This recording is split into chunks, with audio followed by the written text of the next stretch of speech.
and Made of Silk and Steel, Chapter 10. While Bruce tried to get Steve's brain back online, and yikes, if that wasn't a rough reunion, he didn't know what was, Tony went to work. James Buchanan Barnes was a man that Steve had watched fall off of a moving train in the Swiss Alps with his very own eyes 70 years ago. What Tony wanted to know was how Bucky Barnes was now running around a freeway in Missouri with sexy bad boy hair and an even sexier piece of technology strapped to his shoulder. He was even more curious about why Barnes had decided to kidnap the little Iron Baby. Yes, he did know what his real name was, Peter. Thank you, Pepper. No, he was still Tony's Iron Baby, now and forever. In fairness, very little fairness to himself, Tony doesn't normally hack S.H.I.E.L.D. or any other government entity. Not for shits and giggles, anyway. Okay, not anymore, much, usually. The very important point here is that Tony does try to have more control over his curiosity than this. But this was really very serious. "What have you got?" Natasha said, entering without prompting and plopping her gorgeous butt straight on his desk. She crossed her ankles and gave him an expected stare. "What?" Tony asked, partly to play dumb and partly from sheer surprise. "Oh, are we both pretending that you aren't trying to access all of S.H.I.E.L.D.'s most top-secret files?" she said, quirking a fiery eyebrow at him. "So, what have you got?" They stared at each other, silently appraising one another. Natasha did try to help in her own way. Tony had no problem acknowledging that to himself, but her help was often some of the most invasive and unsettling variety he'd ever experienced. Everything about her made the hair at the back of his neck stand up straight, and she was the only person on the team that Bruce actively avoided instead of his usual general avoidance. She was a completely rational creature whose main methods involved invoking and manipulating a person's least rational impulses, and it was freaking terrifying. Top-tier predators was Natasha's way of thinking, but different species. All 6 of them were, in a way, the best at what they did, but with very different methods, and therefore different strengths and weaknesses. And Tony was the one who trusted her the least, even less than Bruce did, because Tony Stark was a smart man, smart enough to understand that he couldn't disarm her if it came to that. Natasha was too good at seeing the threat, and too good at pushing beyond pain and fear, and she'd already realized how much that scared him, whether he did or not. "Nothing," he finally, with an annoyed glance at the display in front of him. "If your bosses have any information on Barnes, they're keeping it on hard copy." Any other time, his almost childish level of annoyance would have amused her. "We're not looking for Barnes," she said lowly. "Steve won't like it, but Barnes is gone. What we're looking for is the Winter Soldier." "Who the hell is that?" "Not who the hell," Natasha said. "What the hell? And he's a nightmare, Stark. A living, breathing nightmare." That isn't very funny, Red Scare," Tony said weakly. "Not when he's got that poor little kid." "Nothing about this is funny," she said seriously. "I've got Clint trying to tag him with surveillance as we speak. We have to get that child away from him as quickly as humanly possible, Stark. There is nothing good waiting for that kid if the Winter Soldier reaches whatever destination he's going to." "Car!" Jess ordered Trish, half shrieking and half growling. She was the only person Matt knew who could manage to combine a sound both that terrifying and that grating on the nerves. "Now we are getting him back if I have to drag him back from the ass end of Miseryville myself. Let's go." Matt flinched at the sound crashing against his sensitive hearing right beside him, but he certainly wasn't going to debate silly things like Jessica's volume when a cyborg had apparently taken his son from Frank Castle's care and was going on a high-speed chase through the Midwest, bound for the East Coast. Trish opened her mouth to protest, to ask questions, Jess didn't know or care. Now, now, now, she roared, throwing Trish's keys at her head and dragging Matt bodily from the couch. Up, get, now, Tessa, come on. Matt obviously couldn't see the bewildered look he got from Trish when Jessica and the dog took the back seat and she ended up with him sitting next to her in the passenger seat, a thing she clearly found absolutely confounding.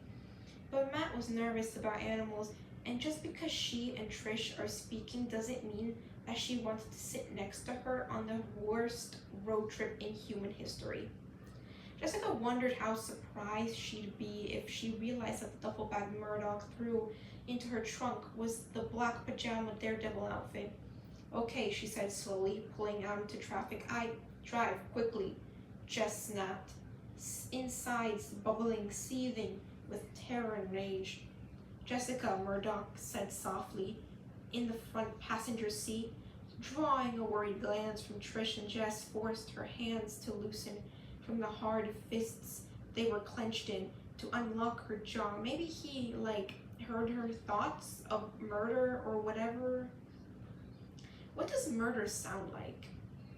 No, Jess realized. She already knows what that is. It was bone-breaking and that so nauseating but satisfying pop as she reached forward and twisted Kilgrave's chin beyond human range, that crunch which traveled up her own hands and signaled something primal and horrific in her brain.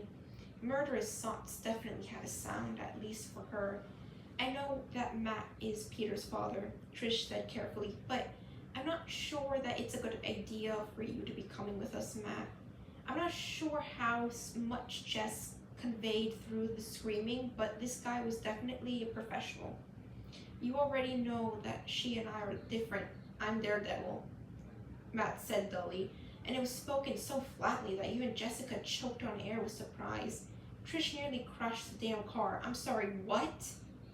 Uneasily, she said, Murdoch, are you sure? Matt twisted his head, eyes directed towards Trish.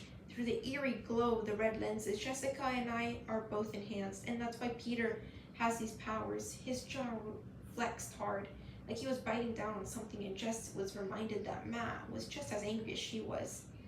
He was just often forced to play an innocent blind man and force his wrath onto a leash rather than letting it bite people in the ass like she did. And I guess that's why this guy wants him so badly. Trish's eyes widened in horror, slamming on the brakes again to keep from rear-ending the vehicle stopped at the light in front of them. He's a mutant? She whispered, sounding both excited and freaked out. You've made a real-life mutant. I thought those were a myth. He's my son, Matt snarled at her violently and abruptly, reminding Trish that this was the man the press called the devil of Hell's Kitchen. Blindness or no blindness, in the back seat, Tessa whined at the harsh tone in his voice. A mutant is a creature created in the laboratory. He is a person, and if he's capable of passing these abilities on genetically. Murdoch had to break himself off and just had to clench her fists again, or else give in to the overwhelming urge to destroy the car and everything in it with her bare hands. Just drive, Trish, she growled. Drive. Well, where the hell am I supposed to be going? Missouri, Matt said firmly. Jess, follow the car chase on social media. We're gonna get as close as we can. They could have an army, was the part Murdoch didn't want to say out loud, and their army would be made of our own flesh and our own blood. Natasha Romanoff would have been a freaking menace into society in the cybersecurity business. Actually, no, scratch that.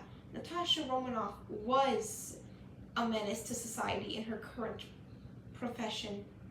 In cybersecurity, she would have been a cat-stroking supervillain with a shark-filled moat and a lava pit. The woman was slippery and devious, and she knew how to spot misinformation when she saw it. And she knew what kind of real information was the most immediate and important, all at just a moment's glance. In the world of criminals, the most important thing was money. Pretty much just like the rest of the world in Tony's experience. And to his increasing surprise and horror, there were company and private names he recognized more and more as Natasha kept up her tenacious digging. Wait, stop, that's Obi. That was Staines. Here, look at this. That's larger than anything else I've ever seen. What was that, Stark? And why was Stain paying years of his salary to get it? Do you still have access to any of Obadiah Stain's finances? That, Tony said slowly, staring at the numbers on the screen with a sinking sensation in his gut. That was the week after my parents' accident. At his shoulder, Natasha went very still. Tony, she said slowly. They were doing first names? This was bad. Did you ask for an autopsy of either Howard or Maria? He wrapped the car around a freaking tree, he yelled. Of course why the hell would I have even thought of that? Natasha forced his spinning chair around to face her, and her expression was calm but almost too composed. Who told you that, Tony? She asked quietly. Who told you that Howard crashed the car into a tree? Tony didn't have to say anything. The color draining away from his face was all the answer she really needed. His hands coming up to tug at the disheveled strands of hair. He said, okay, Natasha said in her best attempt at a soothing tone, forcing his wrists back down. So Stain has already been taken care of. That leaves our other problem. He pointed an accusatory finger directly in Natasha's face. Don't you dare tell the Capsicle, he said forcefully. You're a super secret agent, but I will end you, Natasha. Her brow shot upwards. You want me to lie to Captain America? Tony scoffed. Don't act all squeamish and virtuous now, Red October. You lie anytime you're breathing. Well, yes, she said, shameless menace that she was. But I was not the one suggesting we lie to a national hero, Stark. Tony gave her the same brow-raising stare of dubious credibility. He wasn't stupid enough to think he knew her well, but he did know her regardless. Natasha had no nation, and she definitely didn't have any heroes. And even if she did, they both knew how much Steve would have hated being referred to that way. Natasha finally relented, almost pouting as she slouched into her seat atop his desk. You're getting better at this, at winning arguments with you? Let's get you to crawl before you try running, all right? She said with a smirk. You're getting better at reading all of us. She sighed and ruffled her own hair impatiently. He would not take hearing it very well. It's true, I get the impression that he barely has the will to go outside and speak to people some days. He eyed her in blatant mistrust. Are we bonding? It feels like we've bonded over this. Let's hope it's not permanent, she said dryly, and even she felt better when she was rewarded with a slightly hysterical cackle of laughter. I'm not telling Cap. You have my word on that. They do eventually, because Tony has a Jarvis stumble upon the how of the Winter Soldier instead of the horrifyingly numerous whats. Naturally, it's in Russian, so Natasha has to help him in the reading of the translation. Jarvis can do it, but a human is always more accurate and reliable, more able to understand the nuances and idioms of human speech. Her eyes scanned the Cyrillic characters for a long moment, and Tony, for just a few seconds, saw something that actually scared him. For the span of a heartbeat, Natasha looked disturbed. Finally, she pressed her lips together and said, You won't like it. Romanoff, which parts of this do you think I've enjoyed so far? He drawled. Even that brief second of seeing her unsettled has made him unspeakably uneasy. She can probably tell. The kidnapping, the parental homicide, or watching Captain America look like he's being given open-heart surgery while fully conscious. I've done that. By the way, can't say that I recommend the experience. Natasha crossed her arms, breathed in, and began to tell Tony about how James Buchanan Barnes fell off a train and went straight to hell. Several times he was forced to tell Natasha to shut up so that he could put his hands between his knees and breathe deep. He could barely take hearing the first 10 minutes before he couldn't sit down in the chair anymore. The chair, the chair. The freaking chair. What these handwritten and electronically transferred documents made very, very explicitly clear is that there was absolutely 0.00 chance that James Barnes had done any of this willingly. They erased him, Tony croaked, mouth dry and heart beating fast like he'd run a 10-mile marathon. They couldn't break him with torture, and they couldn't brainwash him into loyalty the good old-fashioned way, so they just... Tony made an exploding gesture over his own head and Natasha nodded. The length of his conversation has been the most emotion he'd ever seen from her during their entire acquaintance.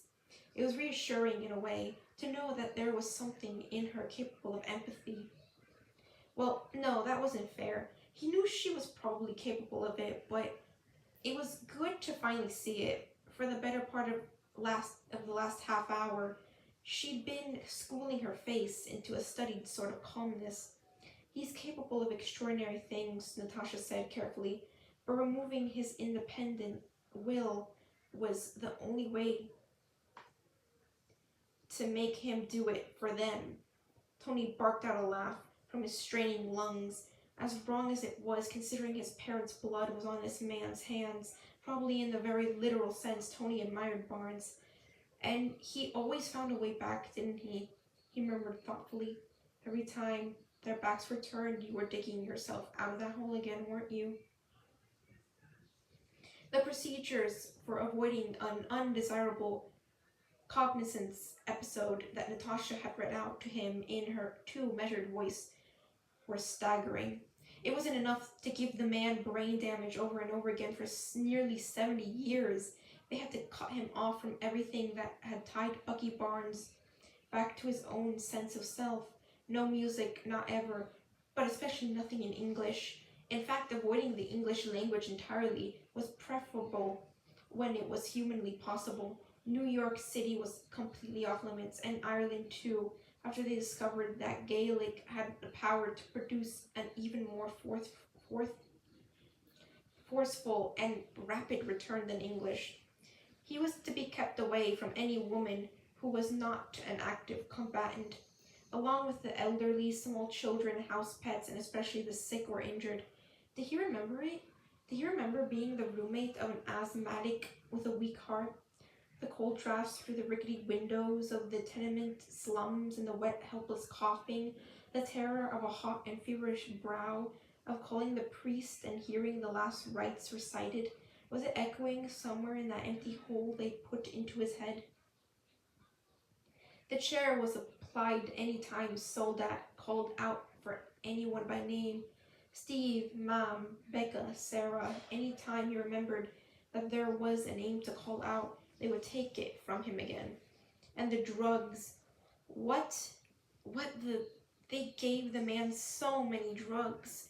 20-year-old Tony Stark might have actually been jealous of how many chemicals were swimming in his bloodstream if it weren't for the fact that nothing they gave him was any freaking fun. As it was, they were lucky they hadn't managed to kill him by accident. Even with the bastardized serum he'd been given, they forced enough foreign substances into him to make an elephant's heart explode. Drugs to force him to sleep, to force him awake, to keep him from getting hungry, to keep him from being horny, an antipsychotic to make him compliant, and to keep him just as shallow and depthless as their twisted little minds were. They didn't just try to take Barnes away from himself, they tried to keep him from becoming a human at all.